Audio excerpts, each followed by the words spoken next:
We're going live. I think we're live. Well, welcome to DocTalk Live. Let's assume we're live.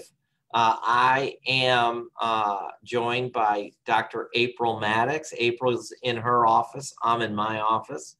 Last time we talked was a couple years ago, and we Lance, your son, I remember, did the filming. Right. And now look at us. I've had a busy day in clinic. So I am excited to talk about something other than back pain. So Awesome. Thank you, April, for joining me this afternoon to talk about breast disease. April, you're mostly at Brookwood, right? No, I'm all over the city. Oh, really? Yeah, I go to St. Vincent's downtown, St. Vincent's Birmingham. I go to Grandview, and I go to Brookwood. So Okay. I operate at 3 different hospitals, usually 3 different days of the week. Where is your main office? Currently, it's at Brookwood, but we're gonna be moving to a more central location in the city since I go to 3 different hospitals. And I know your background. You're a surgeon, but Right. I think you specialize in breast. Is that fair? Yeah, that is true. So, I'm a breast surgeon, so I deal with not just cancer. Of course, I do operate on cancer and take care of cancer patients, but also just take care of benign breast disease problems as well. So what prompted me to twist your arm to do this with me today was, That's okay. Yeah, it says your tie is you're on your son's phone. But what prompted me is one of my viewers messaged me about please discuss fibrocystic breast disease on DocTalk Live. So, I don't really know a lot about it. And so I asked you to sort of help me jump in here and talk to me about that. So fibrocystic breast disease is a very common diagnosis in women, usually starting in the ages of their 20s all the way up to about 50s. Beyond menopause, usually not, because this process gets better after menopause. But fibrocystic breast disease is a benign process. It is one that does cause oftentimes patients to have breast pain. Oftentimes it will cause lumps in the breast. So some women will suffer from big, large cysts that are painful and tender at times, and other people will just have some mild symptoms. Sometimes even when they go to see their OBGYN, they might be told, oh, you have lumpy breast. Oh, I think you have fibrocystic breast disease. So the symptoms actually can range from really mild symptoms of maybe just some lumps in the breast to other ladies having really painful large lumps, even ones that need to be drained sometimes.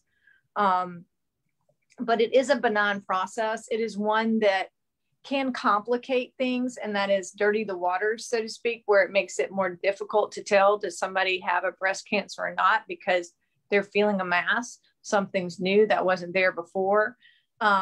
And so it can complicate things on mammograms sometimes, in that if somebody has lots of cysts, that can be difficult for the radiologist to see things on imaging.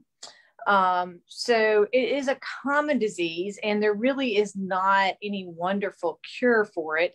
Most of the treatments that we offer are ones that are for the symptoms themselves, like the breast pain, conservative type treatments, where we tell people to use anti-inflammatories like Advil or ibuprofen, Aleve, which is naproxen, Tylenol. How often do you have to get involved doing, let's say, a biopsy versus a radiologist, and how does that continuum work?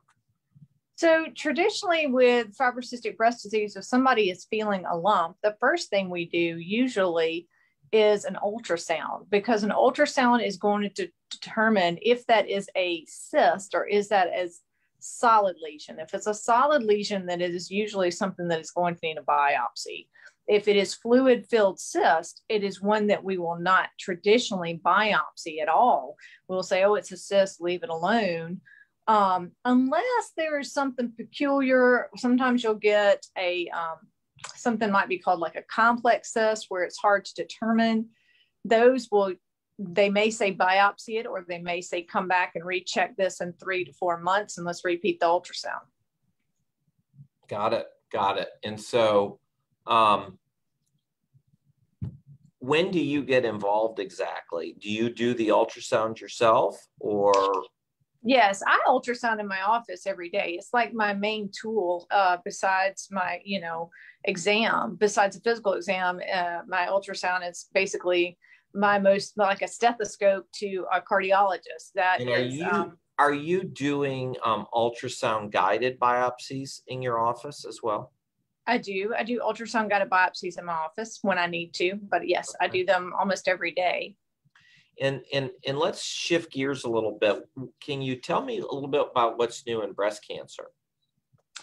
So what's new in breast cancer? So some of the new stuff is more targeted treatments, and that is the chemotherapy is becoming even more precise.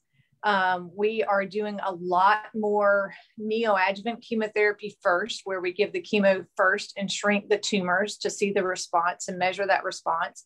That helps us to know the effect of the chemotherapy, as well as what's the survival going to be. That is, if they have a better response to the chemotherapy on the front end, we know that these are patients that are going to have a better survival because they responded well to the treatment. So certain tumors we do that in, specifically like the triple negatives and the HER2 or HER2 positive breast cancer. So we're becoming more specific. We're also becoming more specific in breast tumor or breast cancers that are estrogen positive cancers, that a lot of them will not need chemotherapy, or maybe they will not benefit much from chemotherapy. So we're beginning to say, okay, certain estrogen driven breast cancers don't need really chemotherapy at all. There are tumors that really need to be on what is called endocrine therapy, where they take like a tablet, but they take it for a long time, like 10 years. So tell me about, and I hate to ask it in this crude way, but I don't know how else to ask it, but when you started, let's say 15, 20 years ago versus now, now that the treatments are so much better, are you doing less surgery, or how has your practice changed in the last 15 years? So one of the things is, like I mentioned, is the chemotherapy on the front end. So that has really changed a lot. That is, we don't immediately take those patients to the operating room and remove the tumor. We traditionally will put a port in them so that they can do chemotherapy first. That's changed. And then the second thing is, in terms of lumpectomy versus mastectomy, I think that that treatment is pretty much the same. We have seen an increased number in mastectomies with reconstruction over the past 5 to 10 years. And I think most of that is secondary to the reconstruction getting better from a plastic standpoint. Some of that's also because we do more genetic testing now than we used to. And so we're discovering more genetic DNA mutations that increase a person's risk of developing breast cancer. And with more breast cancer awareness, more families get genetic testing, more of our patients get genetic testing. And we're discovering more of these genetic mutations that we can then go and test in the family members, and then address those patients specifically for tailored type of screenings. Some of these patients are you doing prophylactic mastectomies? Yes, I do those. Mm-hmm. I do those. That must be a tough decision-making process. Can you take us through that? Yes, it can be. So a lot of times what happens is that you have a patient who gets diagnosed with breast cancer.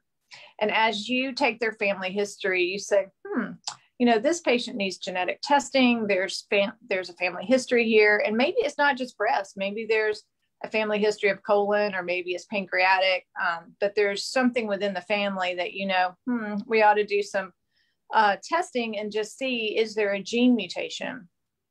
And since we've got more of these companies that do this testing now, it's allowed for that cost to come down. And so then you discover, oh, the patient does have breast cancer, but she also carries a gene mutation, which then we educate the patient in regards to, hey, other family members like your siblings or your offspring, your children need to be tested, since it's a 50-50 chance of passing that gene off to your children. So then the children come in. Of course, we test people that are older than 18. I preferably like them to be older than 21. I like them kind of be in their 22, 23 range. Just from if it was to come back positive, we educate them and counsel them before we ever test them. But what are the options? And that is, most people that are younger, we're just trying to tailor those screenings. We're trying to start their screenings earlier, so that if something did develop, we would catch something at an early stage. Some patients, though, come in and they say, well, I've thought about it and I really would like to have prophylactic mastectomy. So usually we talk about it in depth. We get a screening mammogram on them, and then we also get a breast MRI on them, because MRI is super sensitive. It's going to pick up more things. So we screen them first. We talk to them, we counsel them, we tell them what are the expectations, we tell them the risks, the complications, and even, tell them, look, even if we have this surgery, there is no guarantee that you couldn't develop breast cancer 15, 20 years down the road. Really? Something could happen up underneath that skin flap, because we're basically taking the breast tissue from underneath the skin, but we're leaving the skin flap because we're using that for reconstruction. And so, 10 to 20 years, 50 years down the road, maybe a little cell could develop into a cancer up underneath that skin flap.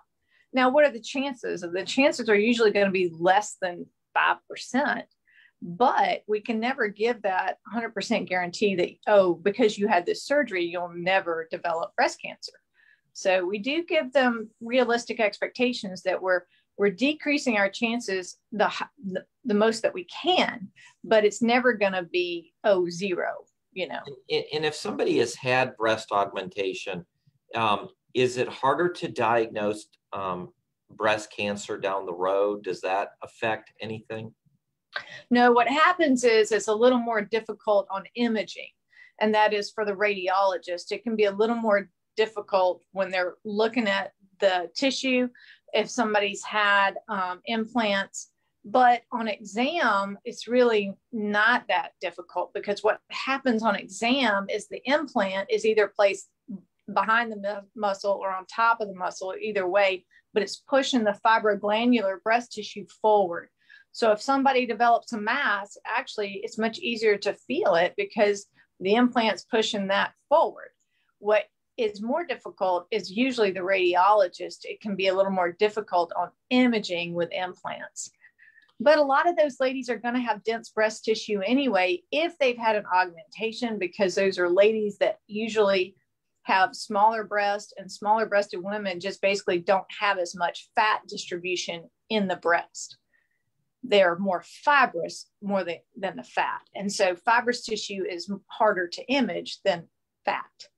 Now, do you do cosmetic surgery as well on breast, or is it strictly limited toward the concept of breast disease? Yeah, I just limit my practice to breast disease. Okay. My plastic surgeons do the cosmetic end. Now, I may do a little bit of cosmetics when I'm taking care of a breast cancer patient. That is, if I remove a significant amount of volume, then I might need to raise the nipple areolar complex a little bit. I might need to do a mammoplasty to kind of keep that contour of the breast, which we call it oncoplastics, meaning that we're kind of incorporating some of the plastic techniques into our oncologic surgery. But so I will incorporate some oncoplastics into a surgery, just trying to keep symmetry, trying to keep nipple areolar complex from having retraction, certain things like that, where I might move a little bit of fatty tissue into the lumpectomy cavity things like that. What other breast? So we've mentioned fibrocystic breast disease. We've mentioned breast cancer. What other breast diseases do you typically see? So, I mean, the other most common tumor in the breast is actually a fibroadenoma, which is a tumor, but it's a benign tumor.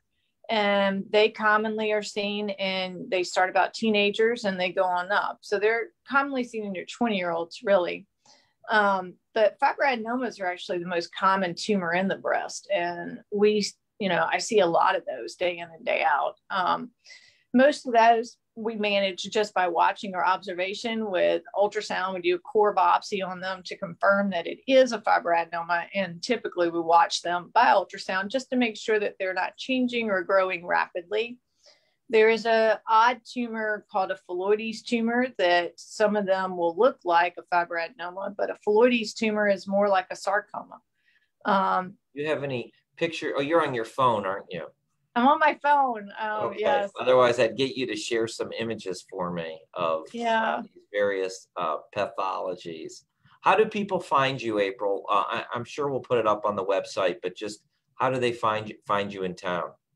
So the easiest way to find me is actually just on my website, breastcarecenter of Birmingham.com, Dr. April Maddux. That's the easiest. And then they can see me either at Grandview, because I'm in the office down at Grandview, or at Brookwood and St. Vincent's. I'm not there in the afternoons yet, but I will be there. Well, I appreciate you carving some time out for me today to talk about this. Yes, no, my pleasure. It was great. I loved it. Oh, good. Great to see you, and say hey to Andy for me. I will. Thanks, Brad. I appreciate it. Bye-bye. Talk to you later. Bye.